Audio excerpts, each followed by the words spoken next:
Hi friends.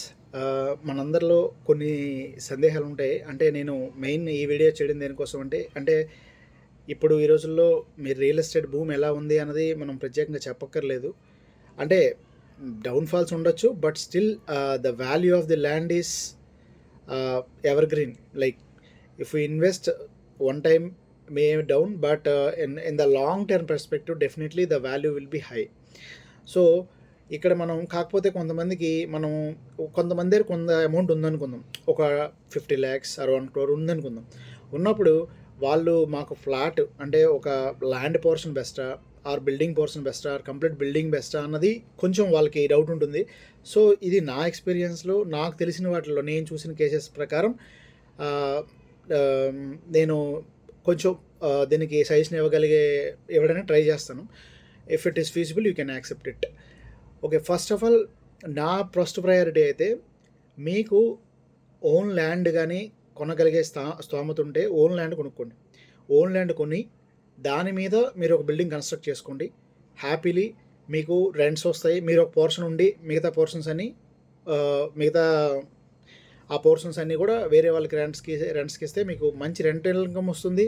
At the same time మీ land value పెరుగుతుంది. This is the best option.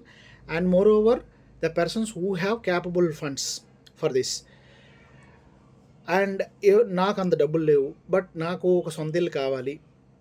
అప్పుడు ఒక plot, ఒక ల్యాండ్ పోర్షన్ బెస్టా, ఒక ఫ్లాట్ బెస్టా అంటే నేను what I can suggest is flat only. That means building portion only. Because the risk is somehow comparing to the land portion, only building portion the risk is very less. ఎందుకంటే మీకు వేరే వాళ్ళు వచ్చి కబ్జా చేస్తారనే option లేదు, తక్కువ. Moreover ఈ ఇప్పుడు ఉన్న ప్రెజెంట్ మార్కెట్ వాల్యూ ఏదైతే ఉందో అది మీరు ఆల్రెడీ గ్రాబ్ చేసేస్తారు మీరు ఫ్లాట్ తీసుకుంటే. అందువల్ల దాని రిస్క్ కూడా తగ్గుతుంది. కాకపోతే ఇంకొక అడ్వాంటేజ్ ఏముంది, మీకు ఓన్లీ ల్యాండ్ అయితే దాని మీద రెంట్ ఏమి రాదు. కానీ మార్కెట్ వాల్యూ పెరగొచ్చు. దీనికంటే ఫ్లాట్ కంటే కూడా దానిలోనే పెరుగుతుంది. బట్ రిస్క్ ఉంది. ఆ రిస్క్‌ని మీరు బేర్ చేయగలుగుతారంటే flat okay. But more suggestible is flat.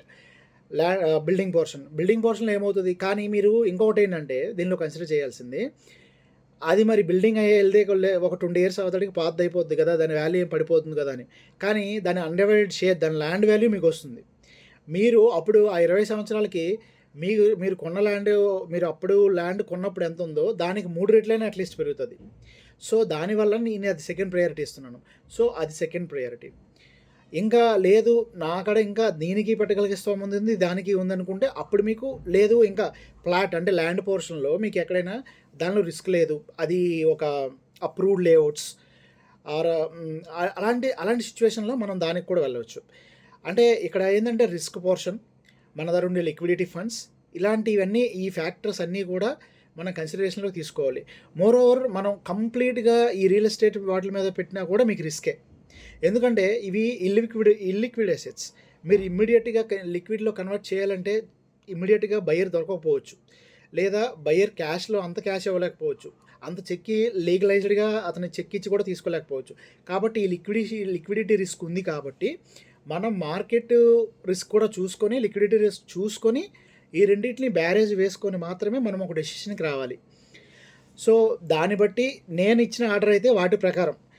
And based upon that you can proceed. And what is your suggestion and your experience, you can share comment in the comment box. Thank you.